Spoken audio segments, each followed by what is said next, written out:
आज ना मी हा DIY करत आहो, पण हा DIY करायसाठी की नाही एनर्जी पाहिजे आणि मी तशी बाहेर गेलो होतो तर मला काहीतरी बनवून खायचं आहे पहिले.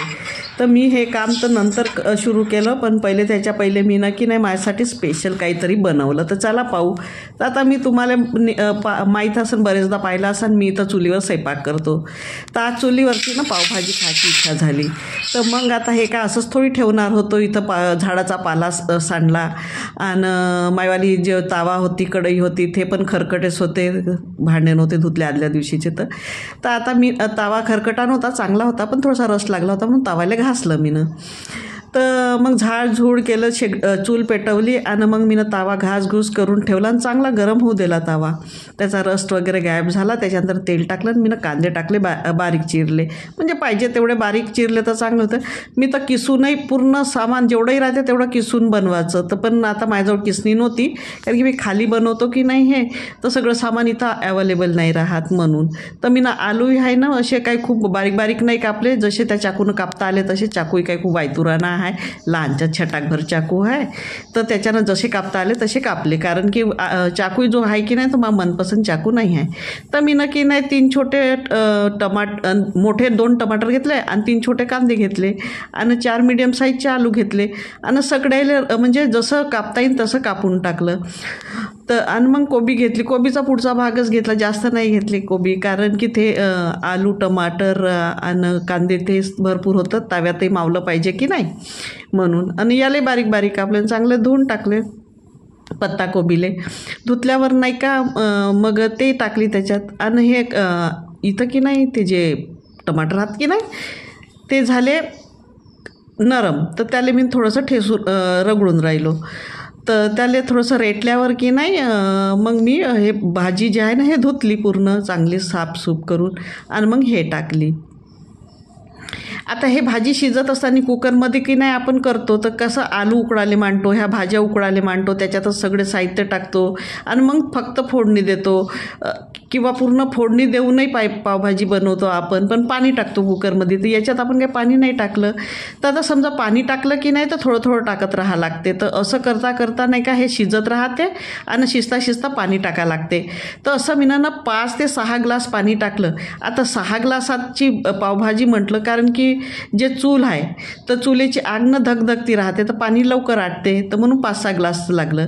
नाही तर कुकर असता की नाही तर कुकरमध्ये 2 ग्लास पाण्यात होऊन गेली असती पावभाजी. भाज्या आपण बॉईल केल्या असत्यात, उकडल्या असत्यात. इथं मी 4-5 लसणाच्या कळ्या घेतल्या आणि अद्रक घेतलं अर्धा इंच आणि ते ठेसठूस करून टाकून दिलं याच्यात. कधी कधी मी नाही टाकत अद्रक लसण, पण आता थोडंसं टाकून दिलं.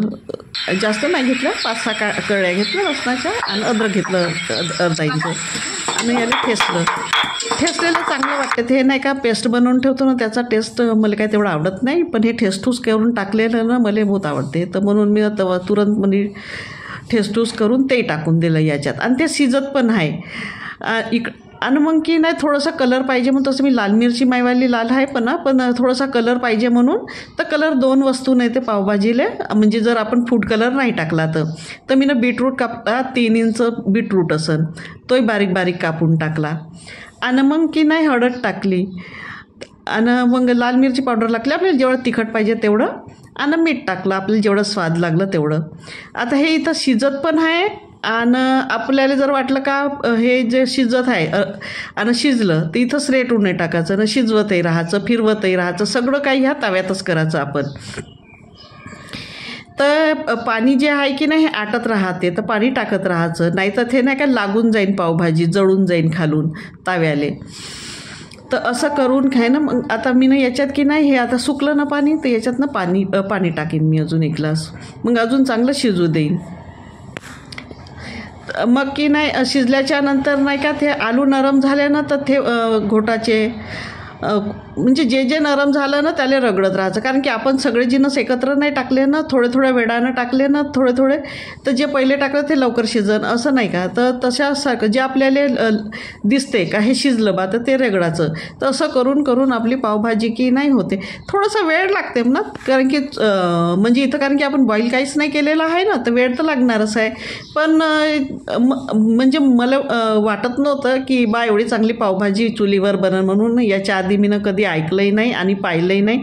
हॉटेलमध्ये तर म्हणजे चुलीवर नाही बनवत ना, गॅसवरच बनवतात. जसं चुलीवरचे काही काही पदार्थ वेगळे राहतात बनवायचे, तर पावभाजी मी नाही ऐकलं कधी का चुलीवर पावभाजी बनवली बा कोणी म्हणून, आणि बनवली असन तर देव जाणे.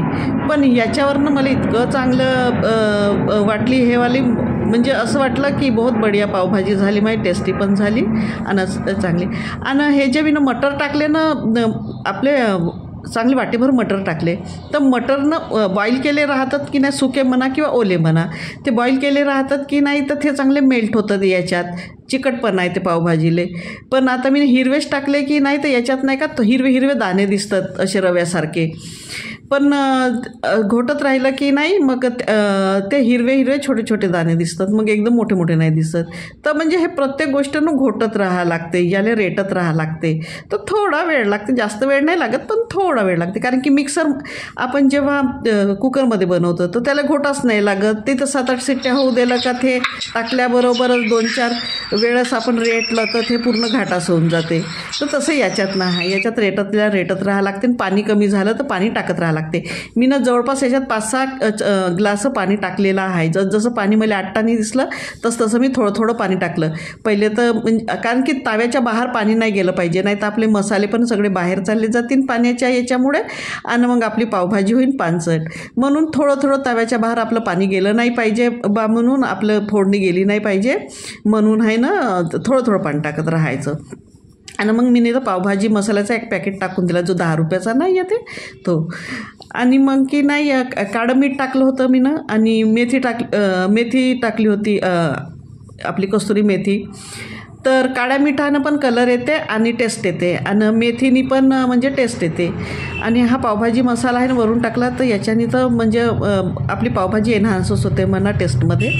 आणि माझ्या घरी नाही का हे भांडे मला जे हाताशी भेटले ना तेच आणले मी ना, कारण की माझी पावभाजी नाही का म्हणजे त्याचं पाणी नाही का थोडीशी म्हणजे कमी होतं. मला एकदम रुखीसुखी पावभाजी आवडत नाही, थोडीशी पतल्या टाईपच आवडते.